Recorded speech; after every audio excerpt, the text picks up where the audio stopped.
All right, well, welcome to the show. This is a very different show. We want to talk about something very important. A lot of people are jumping on the Bengals bandwagon because they got Joe Burrow. They revamped their roster. We got a lot of young, exciting linebackers. We got some big free agents. And it's natural that people finally see us as a real franchise where we've done everything, drafted right, spending money. But there is a lot more to it when it comes to being a Bengals fan. We have suffered through way too much to just let anybody onto the bandwagon. So today, we're going to talk about what it takes to be a Bengals fan, to earn that badge.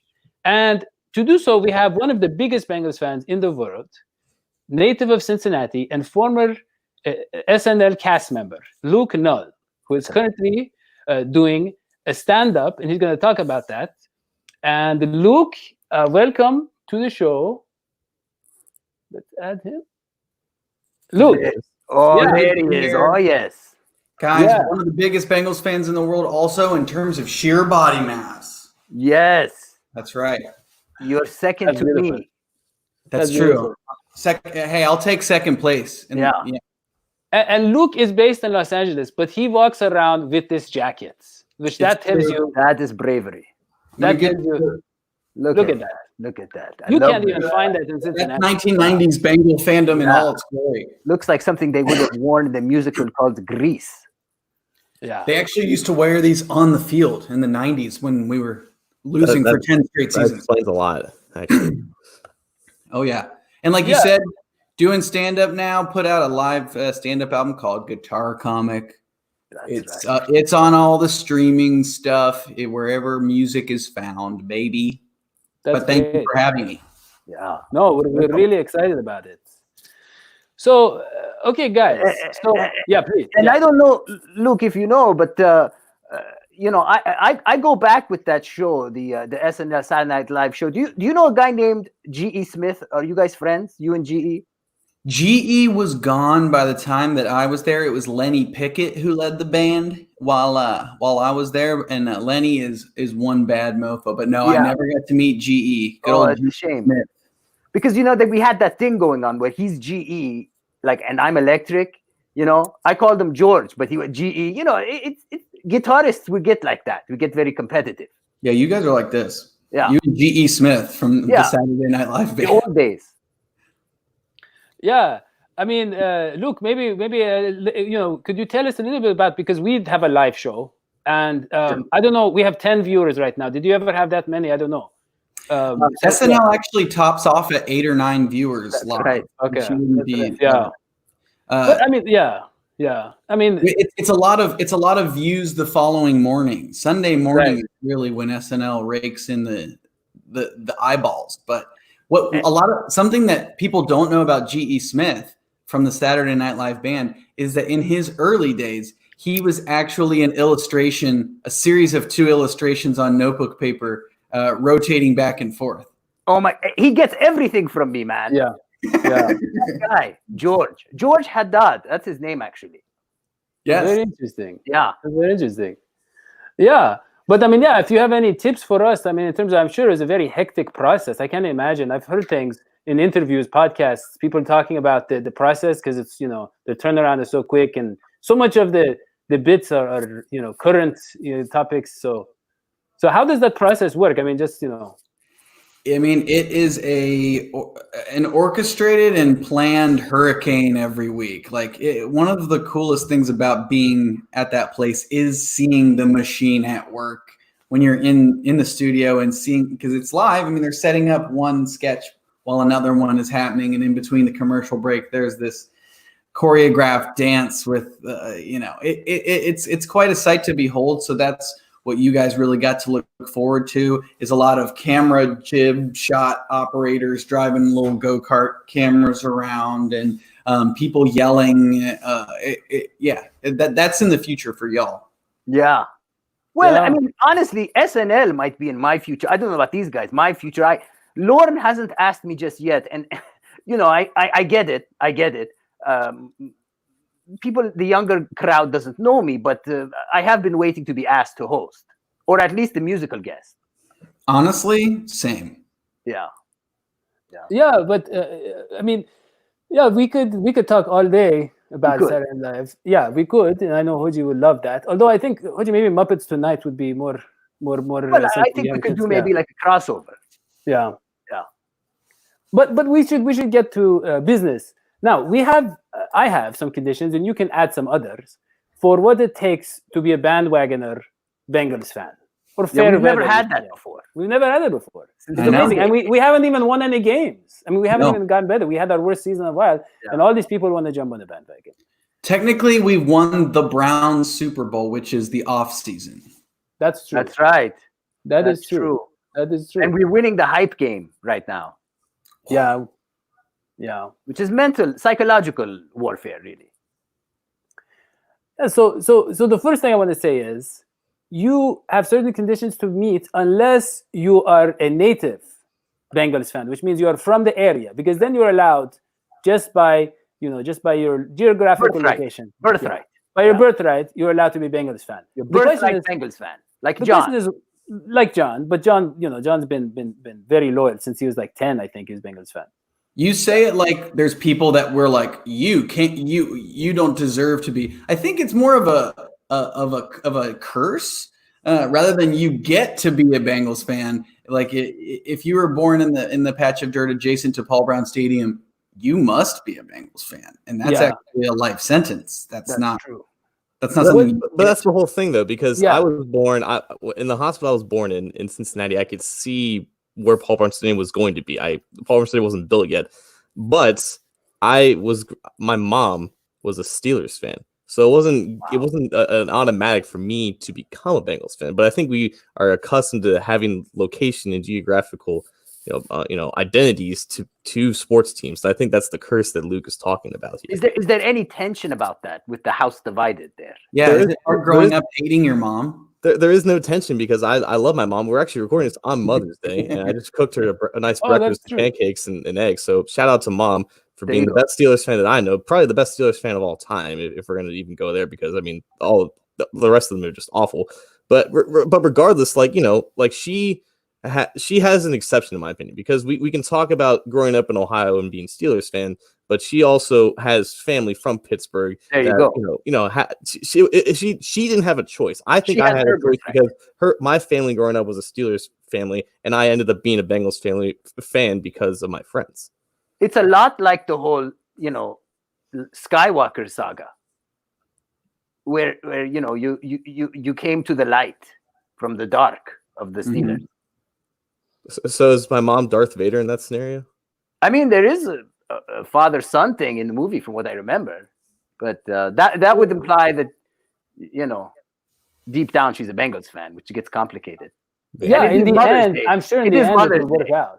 In the end, it will work out, John. Like they did with Mhm. Darth Vader. Yeah. Yeah. Okay, so John, please tell us who has that birthright? Who has the right to be a Bengals fan without passing any tests? If you're born in Ohio or Kentucky, I think you have that birthright. I think Kentucky identifies with Bengals fandom more than Titans fandom or any other type team around there. With Ohio, it gets tricky because I think it splits. If you fold the state of Ohio like a hamburger bun and like in that halfway, I think anything above Columbus gets into Browns territory, and I think they're pretty loyal to that part of it. Southwest, especially Ohio, is obviously Bengals, but Ohio gets tricky. Whereas I think Kentucky has more unified fandom towards Bengals. And when you're talking about Indiana and you're completing that triumvirate, the tri-state area, it's really like if you're close to the border of Ohio, I think you have not the moral obligation to root for the Bengals, whereas anything west of that, you enter Colts territory. So if you're in those three areas, if you're in Kentucky, if you're in southern Ohio and eastern Illinois or Indiana, then you have that Bengals geographical identity to you. Or Yeah, as and you if you're in call it, you Columbus- have the curse. Yeah, Luke, Okay. please. I was just gonna say, if you're in Columbus, you get to be like, we don't like pro sports. We're only OSU here. Right. Yeah, Yeah. that's true. Yeah. So okay, so we know who doesn't have to pass the test. Now for the test, it's pretty straightforward. Look, like Luke said, it used to be like you had to. It was like we were cursed to be a Bengals fan. But now that that's not the case, we think that others should experience some of the pain of the curse. It's only fair. And well, I so mean, if they're joining now, they might not experience too much pain. Who knows? Maybe this team's Yeah, actually yeah. going to be good. well, so that's what I'm Guys. saying. Yeah, please do. Hope has never been higher. I feel like we're feeling what Browns fans feel every 3 years when they have a first overall pick. I'm very cautiously optimistic, and I think that the hope is the watermark is at an all-time high. But part of me, because I've been hurt so much my entire life, is still so guarded, like a dog that you get at the shelter. I need to be loved on a little bit before I can begin to lick the hand instead of bite it. You know what I mean? Like, I feel like I'm just very cautious that we're still going to be very hurt. We are. This is This is exactly how we know Luke has been on TV before, because he's the king of segues. Because I think the first identity type thing that you hold on to as a Bengals fan or as a new Bengals fan is that you have had to have experienced some form of heartbreak that Bengals fans before us have all experienced. Right. It's just to get them prepared psychologically. It's just you need it. You need it so you can survive being a Bengals fan. Exactly. You can't know just trotting through rose bushes every day and having sunshine in your face. It's not always like that. It's not like being a Patriots fan. Right. And so, John, what is your personal heartbreak? I originally think back to 2005 when they lost to the Steelers in the wildcard game and Carson Palmer had his leg destroyed in that. But I think the true breaking point was the second Steelers playoff game in 2016. I know that's what a lot of people point to, but I just remember being in my basement, and it was like, hope had never been higher for any Bengals fan at that time, for at least in my age group. Whereas this team was supposed to do something, and they're already down their quarterback, and the game it started off bad, but they crawled back to winning, in the final 2 minutes. And I was just upset the entire game. I didn't want to be happy. I was constantly pacing around my basement. And then when they showed that they were finally going to do it, and then it was taken away like that from their own actions, that was there was no low right there when they lost. I was like, there's no way that this is ever going to get worse. And at this point, there's no way I can ever take this team seriously from now on. That was the low point. Yeah. The Jeremy Hill fumble is their own actions, right? I mean, Right. we can hold him accountable now because he totally stabbed us in the back afterward. He was not apologetic. Yeah. Yeah. I mean, he kind of gloated after he won the Super Bowl with the Patriots, which was kind of funny. But one thing that I read that Hodgie would really like is that AJ McCarron, before Jeremy Hill fumbled, he emphasized holding on to the ball. That was like a guy who. Of course he did. He was AJ McCarron. The man knows how to win. Yeah, it's like he was the one guy who didn't have that Bengal's demeanor. He came to. Dadio was kind of a shy guy. So let me tell you a story about that 2016 loss. I'm going to tell the story not from my perspective, but what happened to Dadio. So Dadio, he has this old Corolla that's basically falling apart, and he was living in LA at the time, driving around with this Corolla, and he goes to get his oil changed, which he goes to a super cheap place. And I remember him telling me this story where he's like, the guy looked at the license plate thing that he had that said Bengals and was like, man, I feel sorry for you. Like, you have people publicly making feeling sorry for you. Remember that? You were telling me that story? Yeah, I was in Los Angeles, and Luke is there. I'm sure he has a lot of stories of people saying, I feel sorry for you for being a Bengals fan. But that 2016, I think a lot of people felt it. Sorry, Luke, go ahead. No, I was going to say, I've only been in Los Angeles for close to 2 years. But I remember recently, I feel like the NFL footprint here is tenuous at best, in spite of having two teams that no one cares about. I mentioned being a Bengals fan. I think I had like a Bengals shirt on, and someone who's from LA, I was like, yeah, no, I'm from Cincinnati. I'm a big Bengals fan. And they genuinely thought I was making up that team as a franchise. They're like, that's not an NFL team. I'm That's like, hilarious. yeah, no, it is. They thought you're being a comedian. Yeah, exactly. Yeah, part of the fun. But the heartbreak of the playoff losses. I'm turning 30 soon. Thank you guys. Hold the applause. Well, you look great. And never been alive for a playoff game, right? I guess technically they won when I was like months old. But those 5 consecutive years where we made it and exited in the wild card round were all increasingly painful, I feel like, because like 2011, Andy and AJ's rookie year, ESPN's calling for the Bengals to go 0-16, and then we scraped together 9 wins and eke our way into the playoffs. I was genuinely just happy for them to be there, and I took the beat down from the Texans. I was like, you know what? We made it to the playoffs. This is fun. The second year when we went back to Houston, I was like, all right, last year, happy to be there. This year, we're getting the win. And nope. And Andy sails one over AJ's head in the fourth quarter, and cool. And we lose that one. Not as bad. People don't talk about how embarrassing the 2013 playoff loss was. Oh, man. Which we were at home. We were favored. Yeah. Yeah, I don't know if you want to chime in on No, please. Chargers. Sorry. Yeah. The Texans. No, the Chargers. No, The Chargers one where we were at home. We were favored. Oh, yeah. And the game, in a matter of, I don't know, a couple minutes, 3 straight turnovers, right, John? I think Dalton had 3 straight turnovers. One of them were I remember Hodgie in our video said the ball slipped out of his hands like a wet baby. Yeah. Which is a very scary. Which has happened to me. That's the whole thing. Like it was bad weather, and people are trying to excuse that for Dalton. Well, this team is from San Diego. Like there's no excuse if you're going from San Diego to play. Yeah. This weather, and they already better. beat them that year. Yeah, they beat them about a month earlier. Well, and that was the thing. It was. I mean, it was a recipe for disappointment to have a team that was so good in the regular season and so bad when it came close to the postseason or when it came to primetime games, and that defined that era of the Bengals. If you remember in that game and in the game that John mentioned, both of them, you had these running backs that weren't big stars running all over us. Do you remember both those games? It was like, wait a second, we can't stop anybody in the most fundamental part of the game. And so it was great. And I don't like blaming Marvin Lewis. I really think this stuff is bigger than him. And in defense of Marvin Lewis, let's be honest. I mean, he never had the opportunities in free agency to really build the roster he wanted. You know, it was always like you're stuck with what you draft. Yeah, which is amazing because look at how much like leniency Coach Zach already has. I mean, the stuff Zach has done, Marvin was never allowed to do. Never. Yeah. So Zach seems to have something going on there, some magic. You know, he seems to be the Mark Brown, the Mike Brown whisperer. Then there's like the 2014 playoff loss for the 4th straight consecutive year when we lost to the Colts. But that one, it's hard to put that one on Marvin because like AJ didn't play.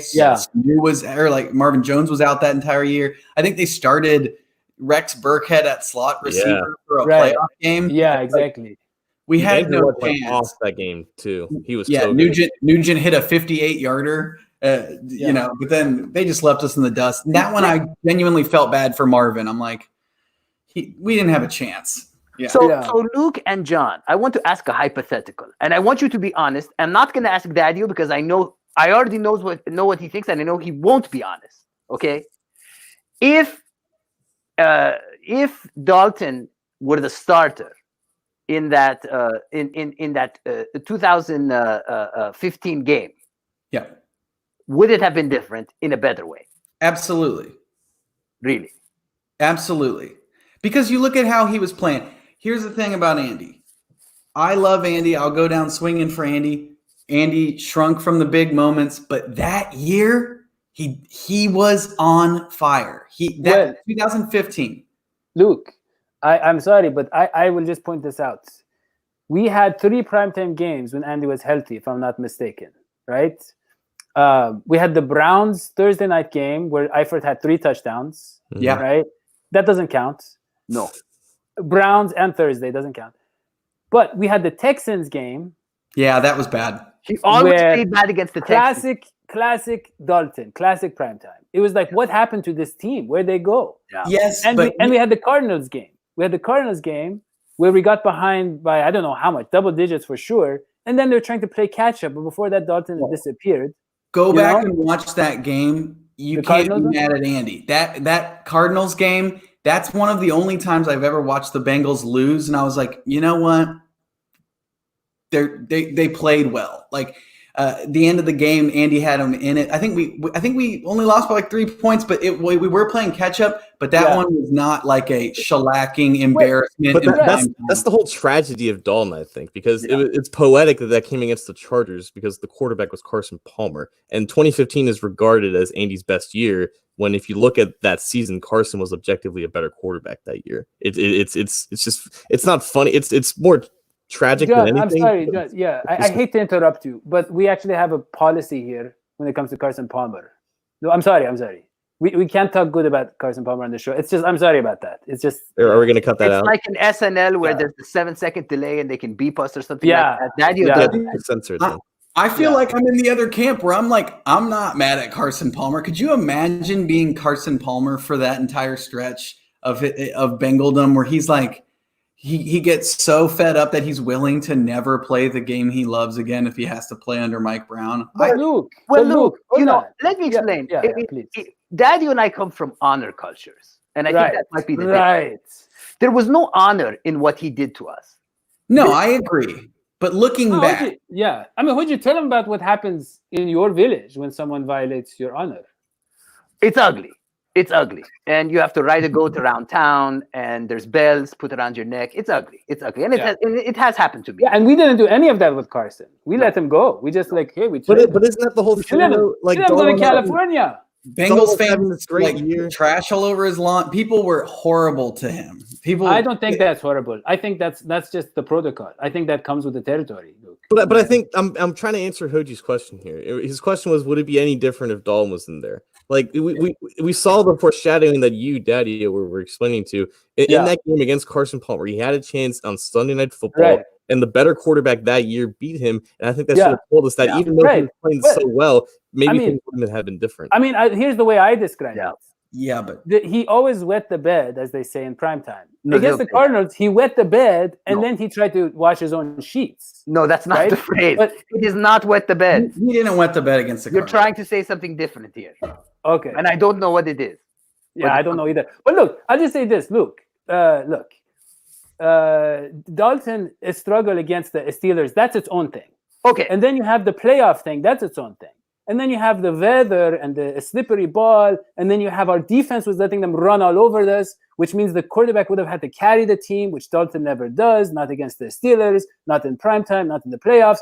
I honestly think that fourth quarter by McCarron, Dalton was not capable of. No. He was just not capable of that. And that's where I want to, that's my heartbreak. My heartbreak is that the Bengals organization had an infatuation with Andy Dalton that really killed us. I brought up the example last time of missing Mahomes in the draft and other opportunities to move away from Dalton. But I also believe, and people get on my case all the time for this, AJ McCarron didn't get his fair shake. No. He did not. And he did a great fourth quarter there. He was cool under pressure. And yes, the Bengals were down. But I always say the last time AJ McCarron touched the ball that year, the Bengals were winning. The Bengals were winning the last time. Well, I think technically he got it with like 5 seconds left. But yeah. You're on peyote. You're on peyote. I am, yeah. AJ McCarron is terrible. Yes. If things had gone different, if Andy hadn't gotten hurt, not only would things have been different, but we wouldn't have even been playing Wild Card Weekend. You go back and watch that game where AJ McCarron fumbles away the bye week. Yeah, but he started out great. But that was the Super Bowl. No, that was the best. Luke's got a point here. Luke's got a point. If Andy Dalton stays healthy, they probably win 13 games that year. They get a bye, and we don't have to pretend that AJ McCarron played good in that playoff game. It was just better than what terrible. John. We don't have to pretend he played good. Like, that's what I mean. Like, John, I'm not saying Andy Dalton would play good, but we don't have to pretend AJ McCarron. No, but we do have to pretend. Hold on. Who cares? If he played good in the first three, it was 15-0 in the fourth quarter. Yeah. Okay, clearly there is a divide here. There's a divide here from villagers and non-villagers. Me and Hodgie have one take, and we don't know the reasons, but we have. No, I just want to pose one last question to Luke. Okay. Do you accept that there is a certain kind of quarterback, and I am putting AJ McCarron and Nick Foles in that camp, where if someone else does the dirty work during the regular season, they are so cool under pressure that they win despite their lack of ability? I think you can put the clutch gene in like the playoff dragon Joe Flacco, kind of like in the right situation. Right. Some guys just have the clutch gene, but you don't win a lot of games where you score 16 points. And AJ McCarron had that one TD. He has a noodle arm. After he left the Bengals, he goes to the Bills and gets beat out by who? Tyrod Taylor? Or something? Nate Peterman. Peterman. Yeah, Nate Peterman is a practice. AJ McCarron isn't in the league anymore. And if he is, he's holding a clipboard in Oakland or something. No, he's a backup. I'm not the AJ McCarron. I'm not saying he would have been a good quarterback. But he converted like 2 or 3 fourth downs or something, big third downs, fourth downs that required. I'm just saying those plays Dalton doesn't make. I know that. Now, maybe Dalton would have been in that position. About winning 13 games, John, I disagree. That was at Denver, the best defense in the league, Super Bowl winning defense that AJ McCarron lost. He lost the Steelers game, but we were down 10 points after Dalton's interception and the thumb breaking. Right. I don't think he would have won that game. We won the one in Denver. You know, AJ McCarron early in the game was doing well, and then the defense adjusted, and Marvin didn't adjust. Yeah, but he fumbled away the game. Yeah, he gave it away, but I'm saying lost it in an embarrassing fashion. We're going on and on about. Yeah, we're going on. Yeah. Okay, so John said his, Luke said his. Hodgie, your heartbreak moment. You got mine. Mine is along these lines. I mean, I said it. My heartbreak moment was really the excessive attachment to things that didn't work in the Marvin Lewis era. So it's not one moment, it's a series of moments strung together, which include, and I love Andy. I'm glad he had this time with us, but which include the excessive attachment to Andy Dalton. Yeah. Well, okay. So I'm going to say mine, and I'm going to take something different. I mean, you guys mentioned the biggest ones. Luke, mentioned the 5 playoff losses.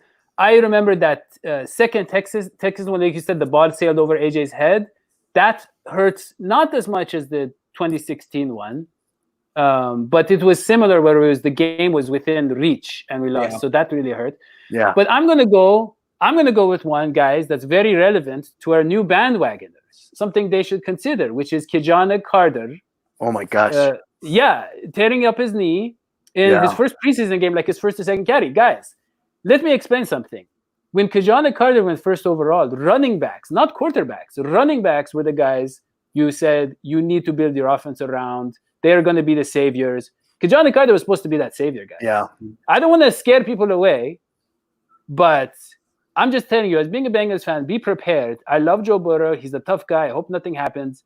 But that is the kind of heartbreak you have to prepare your. Yeah. Look what happened with Andrew Luck. I mean, mentally, the guy just didn't want it anymore. He lost his spleen or something. Poor guy. He lost his spleen and stuff like that. But my understanding is he left the NFL because he wanted to at that point. Right. Yeah.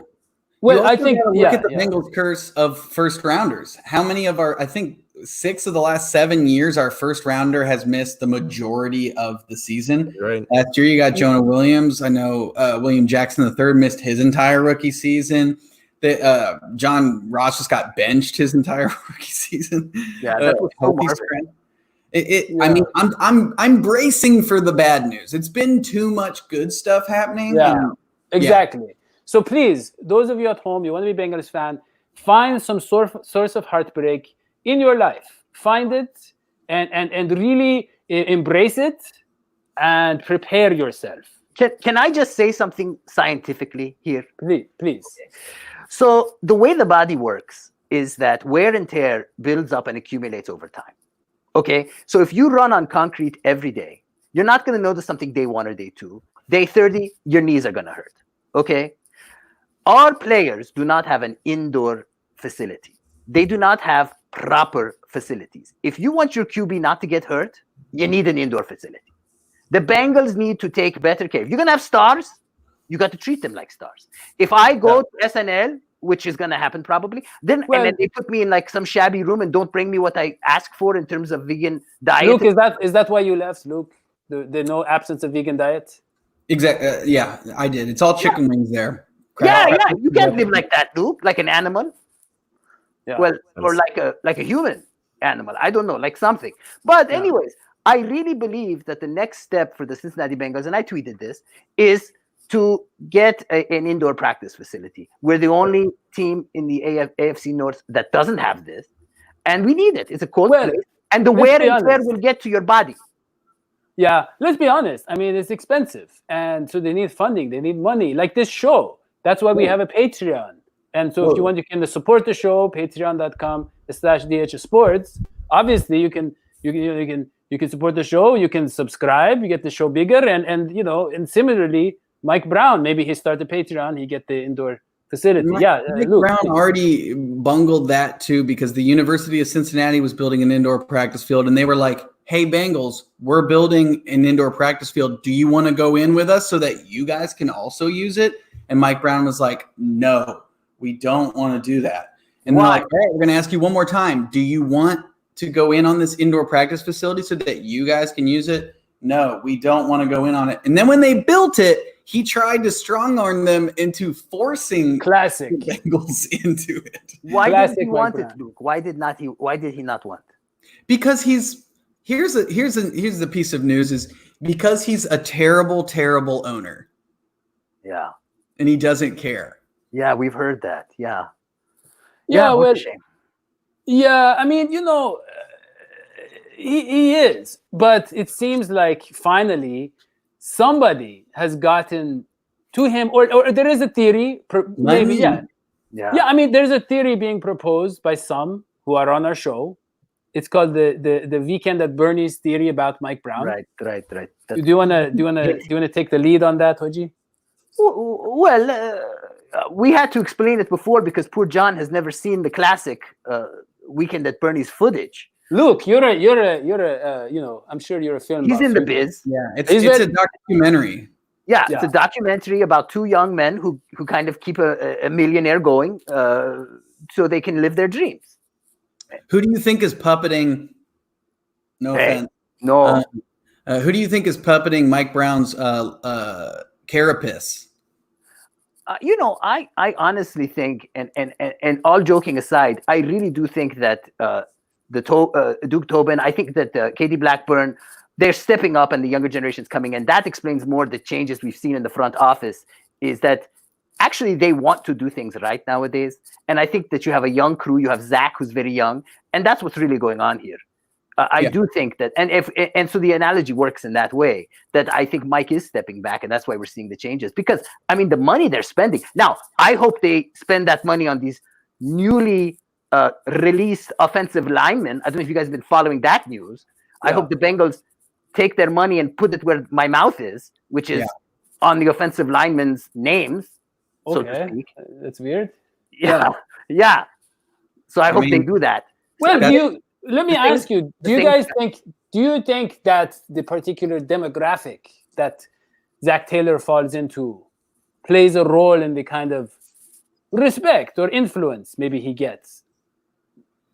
Do you get what I'm saying?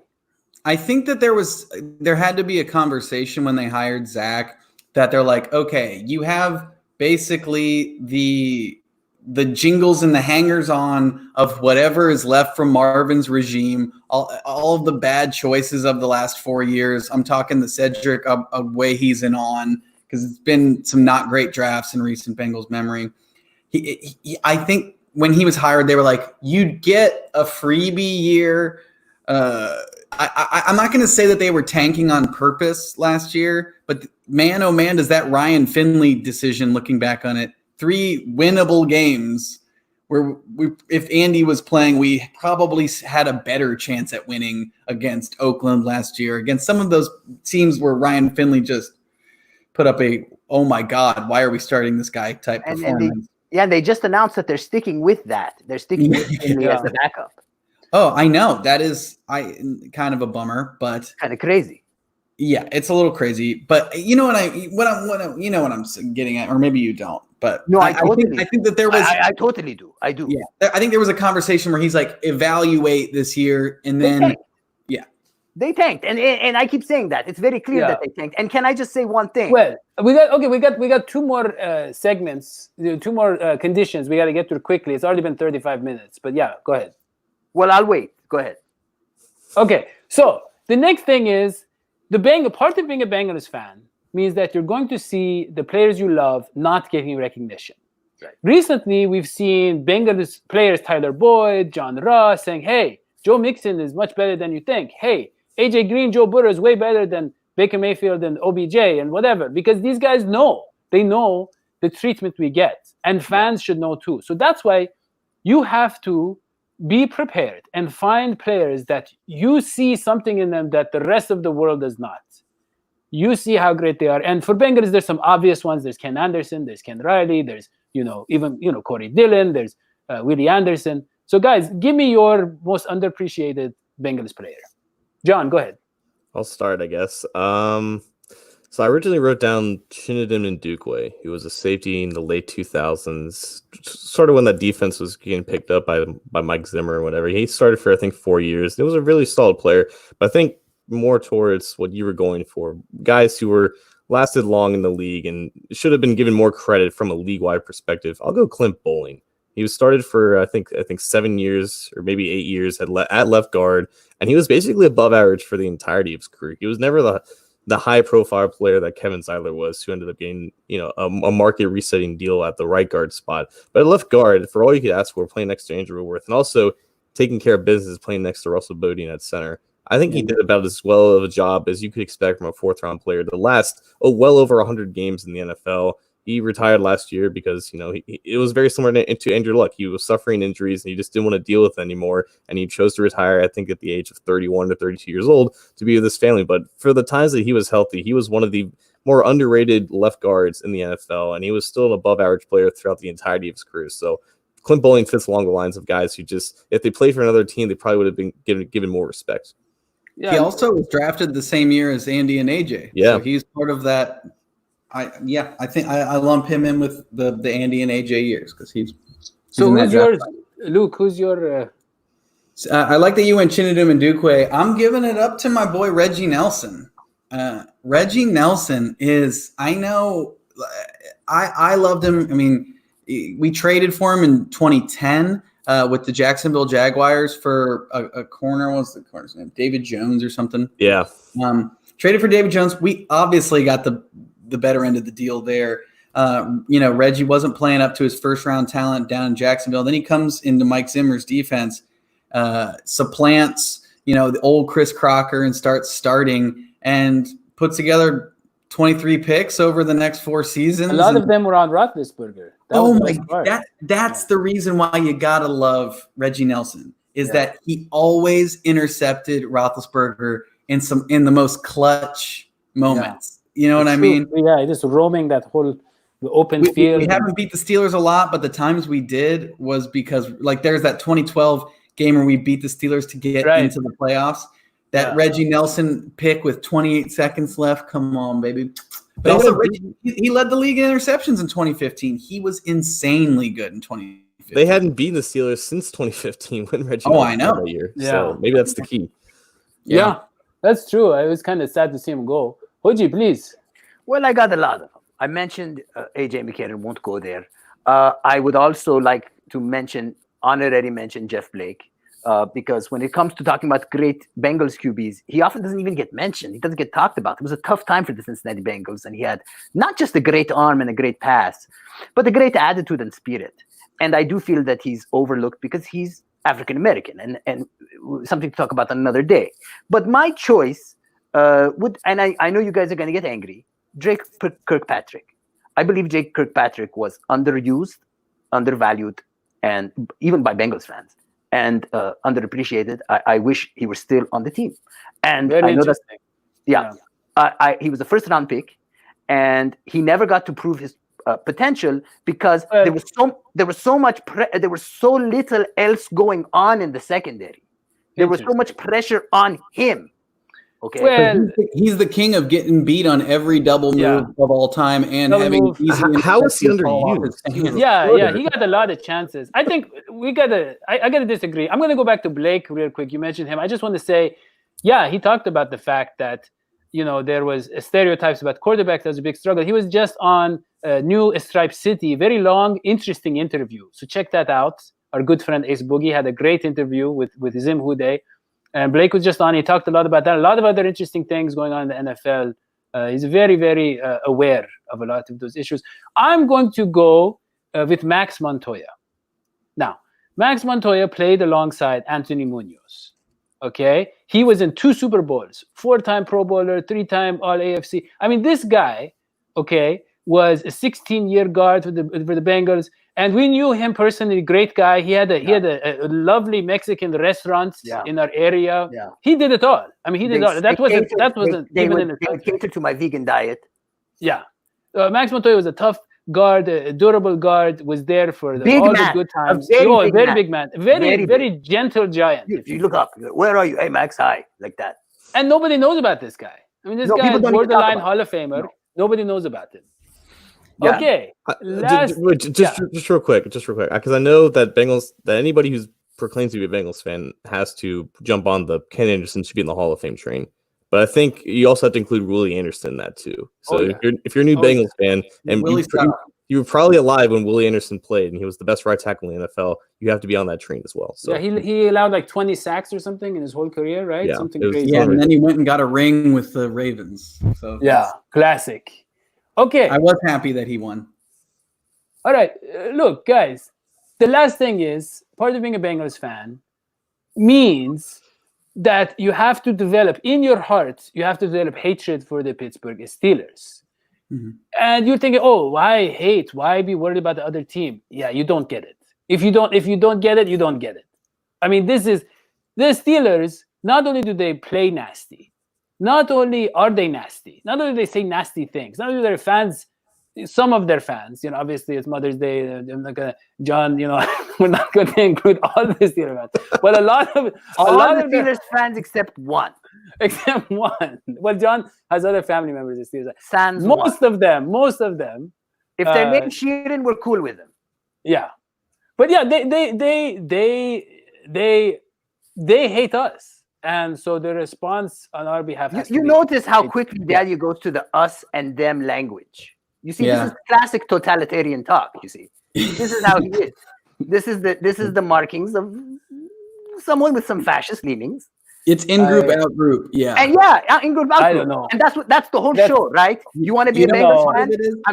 He built a wall, and you have to get over the wall to be a Bengals fan.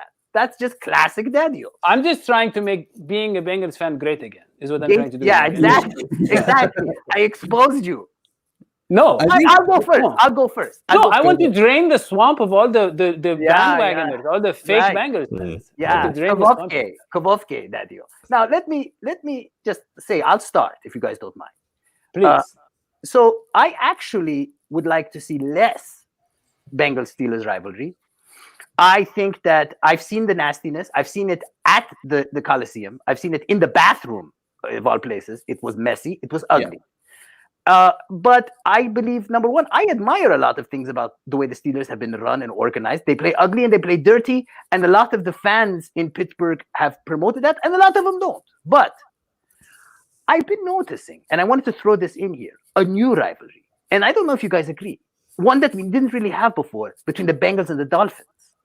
And I noticed it, like you noticed the one game we won last year, because Zach has that Dolphins history. And it's a much friendlier and more healthy version of what a rivalry can be, which is just a competitive, fun game nature of it. That's what I'd like to see more. The way, it's not going to happen though with the Steelers. It will. It can. They want to break our bones. They want to give us concussions. Millennial fans are not like us. Do you guys remember? Do you remember? There was that game where Dalton broke his thumb. Do you remember they headhunted Eifert that same game? Gosh, do you remember? Yeah. And people have been tweeting things about headhunting poor Burrow already. I mean, it's nasty. I get exactly. It. Yeah. But one bad fan doesn't speak for the whole. No, the players. There's some nasty Bengals fans out there. Did you know that? There are. I've seen them. Yeah, on average, your average NFL fan is pretty bad. Yeah. Honestly, it's a violent game. Here's the thing. You don't need to make it worse. You guys, the thing that bothers me, because like you said, I do admire a lot of the things that the Steelers have done over the years. Like, look at last year. They managed to scrape together 8-8, starting Duck Hodges at quarterback and Mason Rudolph. Yeah. They're a well-run organization. So part of it you just have to set aside as, obviously, I'm jealous that this team is so well-run and well-coached, and that even when they have a bad year, it's 8-8. They don't go the Steelers do not go 4-12. They don't have years like that. And I'm aching for them to have it. And you talk about how there's a rivalry. Back in 2015, when the Bengals are good, you can make that argument. But here's the thing is they don't even think about us. I disagree. They talk about us a lot. They talk about the Ravens because the Ravens are a threat. Look at Florio and how much he stirred the pot, made all this noise about Burrow because he didn't want to get Burrow. He was worried about it. John. I equate a lot of it to the relation between OSU fans and Michigan fans. Whereas because I have no stake in that rivalry, but Michigan has won like 3 times in I think the past 20 years. Right. But and I think from my perspective that OSU fans shouldn't even think of Michigan as the rivalry, but OSU fans still hate Michigan. I think it's the same thing where Steelers fans still hate the Bengals, even though they're just a class above them. So I think it's devolved. The Ravens are their main rival. Right. It's devolved from an actual rivalry, whereas the teams are not very equal anymore. It's up to the Bengals to get back to that point. But I think from the way my despisation of them, it has nothing to do with I think their successes or anything, because most of their success happened before I was born.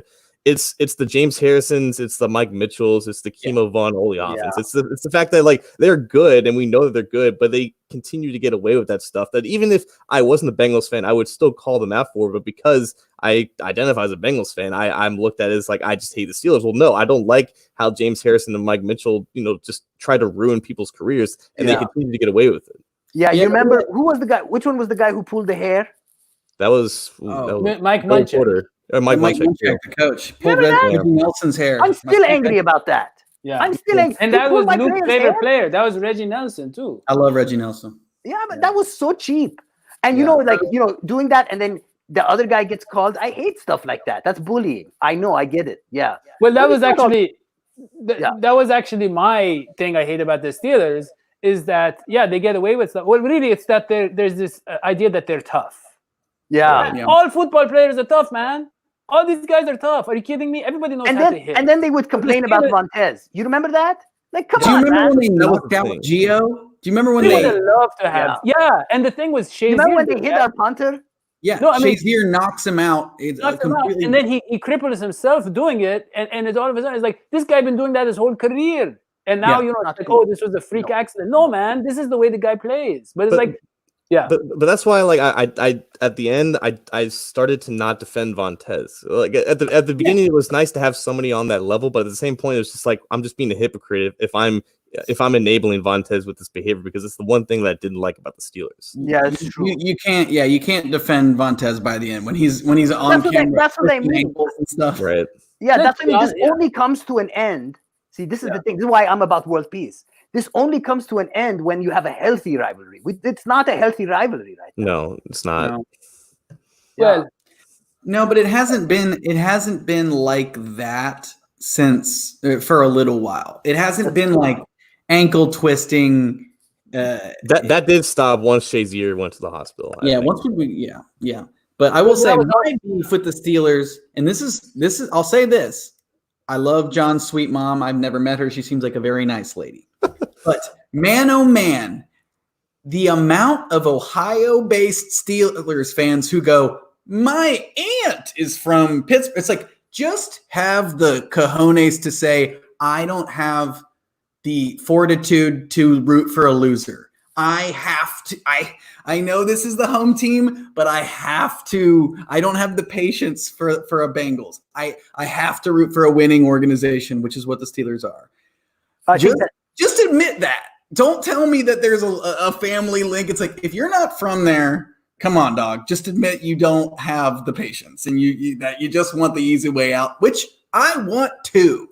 I'm sure I could invent some way how I could become a Saints fan or something. But look, you really, your generation. I mean, you've been all over the country. You lived in New York, I imagine, for Silent Live. You're in LA, and you still been loyal to the Bengals, which means a lot. I mean, fans like you are really what it's all about. And so, other people elsewhere in the world want to be Bengals fans if they are prepared for the heartbreak and being underappreciated, their players being underappreciated, and for the Steelers to do something where you're like, wait a second, human beings are capable of that.